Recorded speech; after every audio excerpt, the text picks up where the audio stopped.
Today we're going to go over and review how to multiply and divide fractions.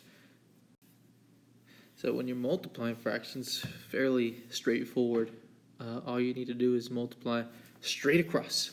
So for example, if you're multiplying 2/3 times 3/4, you just go straight across. You multiply the numerators, 2 times 3, which would be 6. Straight across, you multiply the denominators, 5 times 4, which is down here, which would be 20. So when you are multiplying fractions, you just multiply straight across, and your answer is going to be 6/20. And then you do what we reviewed yesterday, and you simplify your fractions. 6/20.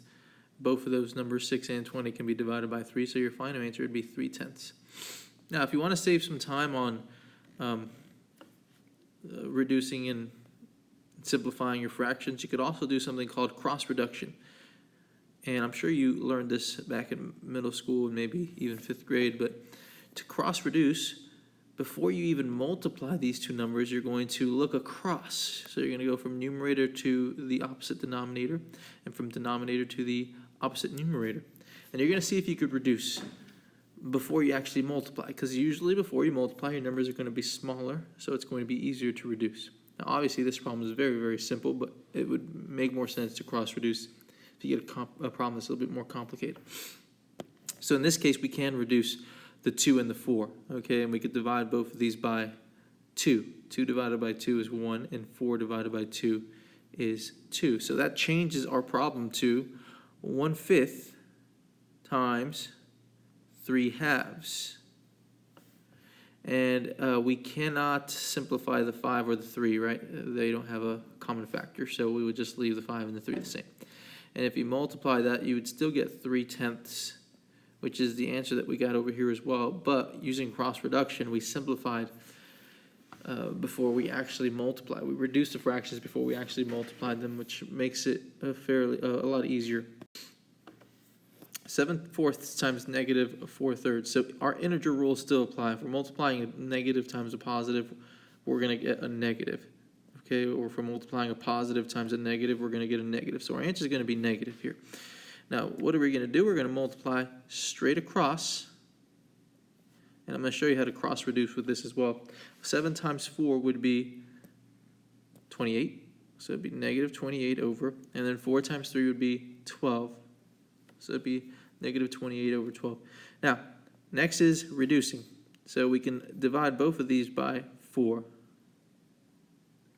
Okay, and if you divide both of these by 4, you get 7/3. Now, another way that you could have done this problem is you could have reduced or simplified the fractions before you even multiplied by using a method we call cross reduction. And if you do that, you would see that the 4s are actually just going to cancel out. We divide both of these by 4, we end up with 1. Our answer would still be negative, but now we're just going to have 7 times 1, which is 7, and then 1 times 3, which is 3. And if you notice, we get the same answer either way. Only difference, though, is that one of them we reduce before we actually multiply. 2 2/3 times -2. So if you are multiplying a mixed number, what you're going to want to do is change the mixed number to an improper fraction first. If you forgot how to do that, then let me show you, and make sure you put this in your notes. What you're going to do is you're going to take your denominator and multiply it by the numerator. And then whatever answer you get there, you add what you have in the, I think I said something incorrect. You take your denominator and you multiply it by the whole number. I'm sorry. You take the denominator, multiply it by the whole number, and whatever answer you get, you add that with what you have in the numerator position. So 2 times 3 is 6, and then 6 plus 2 is 8. So 2 2/3 is going to be 8/3. So what you're really multiplying is 8/3 times the -2. If we change it to a fraction, it would be -2/1. Remember, if you have a whole number you want to change it to a fraction, just put a 1 underneath it. And then from here, we can't cross reduce, right? Because 8 and 1 wouldn't simplify any further than that, and 3 and -2 wouldn't simplify, so we just multiply straight across. Now we have a negative times a positive, so our answer is going to be negative. 8 times -2 is 16, and 3 times 1 is 3, and that would be your final answer. You do not need to change it back to a mixed number in this Algebra 1 course, unless we're doing a Delta Math assignment where it specifically asks for a mixed number. Always just leave it as an improper. Now, what about when we are dividing fractions? So this is where you might remember hearing keep, change, flip. When you are dividing fractions, what we're going to want to do is keep the first fraction the same, change the division sign to a multiplication sign, and flip or get the reciprocal of the second fraction. Keep, change, flip. Write this in your notes if you forgot how to divide fractions. But that is exactly what you do to divide fractions.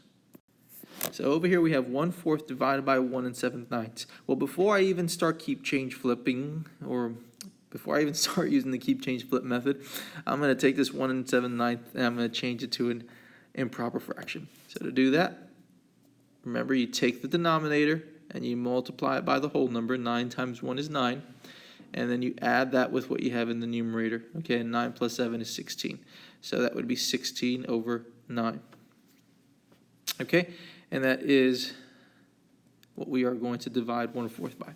So to divide fractions, what you're going to do is you're going to keep, that's the keep part, keep 1/4, keep the first fraction the same, so this is still going to be 1/4. Change division to multiplication, flip, or get the reciprocal of the second fraction.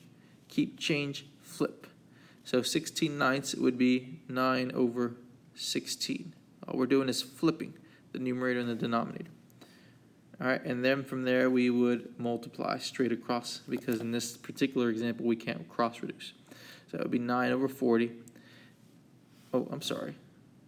That looked like a 10, but that's not a 10, that's a 16.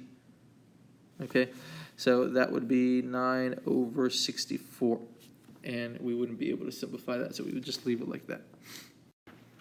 One more example. Off the bat, I know that my answer is going to be positive, because anytime we multiply a negative times a negative, we're going to end up with a positive answer. Two negatives always make a positive when we're multiplying or dividing. Okay. Now, before we even start our keep, change, flip process, we're going to want to change 1 1/2, and I'll ignore the negative sign just for now, but we're going to want to change 1 1/2 to an improper fraction, or a fraction greater than 1. The way you do that is you would take this denominator of 2 and multiply it by the whole number, and then add that to your numerator. 2 times 1 is 2, and then 2 plus 1 is 3. So this is going to be 3/2, and then I'll bring back that negative sign because it is a negative 3/2, divided by negative 2/3.